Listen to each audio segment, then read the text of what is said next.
with wings like eagles. They shall run and not be weary. They shall walk and not faint.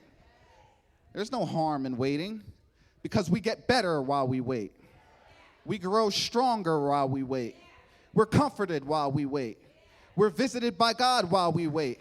And somebody needs to hear this, because whatever you're waiting on God for, you need to hold your peace and know that whatever you're waiting for shall come to pass in due season. He may not come when you want him to come, but he is coming. Wait on the Lord.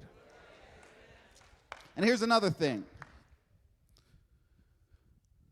We don't have to be discouraged that we don't have what we're waiting for right now.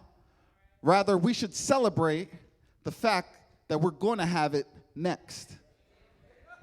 Anybody want to give God praise for next? I'm next for a breakthrough. I'm next for a come up.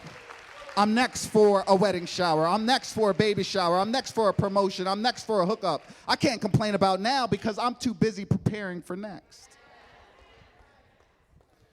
Patience. We got to have patience. Another reason why it's good to be silent when someone else gets their blessing ahead of us is because we don't know what they had to go through to get their blessing.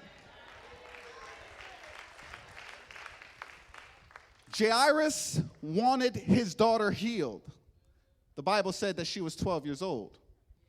The woman of the issue of blood seemed like she cut in line and got her blessing in front of Jairus. Now, the Bible says that the woman with the issue of blood was dealing with her issue for 12 years. Now, I'm not a mathematician, but what that tells me is that while Jairus was in the hospital room celebrating the happiest day of his life, the birth of his daughter, the woman with the issue of blood was beginning the worst time of her life. 12 years before this moment, Jairus is celebrating his newborn daughter.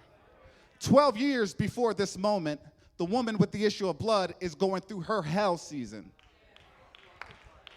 12 years before this moment, Jairus is having a baby shower.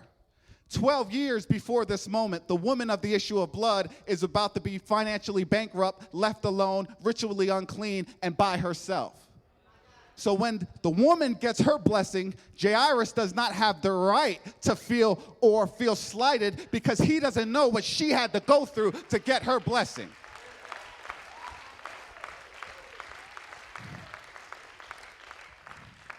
And all I'm trying to tell somebody is don't ever complain about somebody else's blessing because you don't know what they had to go through to get where they are. You don't know how many nights they cried. You don't know how hard it's been. You don't know how many obstacles they had to overcome. You don't know how long and lonely their road. You don't know how challenging it's been. So when somebody else gets their blessing, all you can do is rejoice for them because you're next.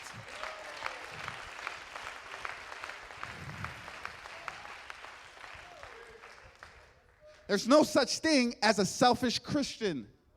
That's an oxymoron. It ain't no fun unless my homies get some. Come on, touch your neighbor. Say, I want to see you blessed. I want to see you get a breakthrough. I want to see you get your healing. I can't wait till you get your victory. Go ahead and get your house. That just means I have a place to stay. Go ahead and get your car. That just means I have a ride to work. Go ahead and get your job promotion. Maybe you'll pay me back the $20 you owe me. Go ahead and get your flat screen TV, Hasitashi 2000. That just means I'm watching the game at your place. Go ahead and get your church before me. I'm coming to your church to preach revival. I want you to get blessed.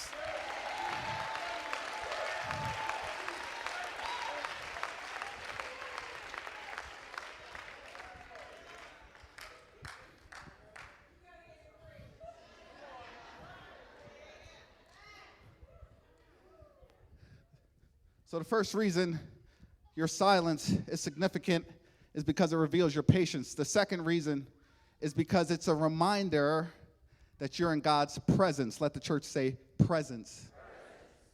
Another reason why it's good to be silent in a stressful situation is because it's evidence that you're trusting God to work it out. The only place you want to be in a stressful situation is in the presence of God anyway. Where else could you possibly want to be? Don't surround yourself with negative people who only want to bring you bad news. Don't listen to people who seem to talk about how bad things are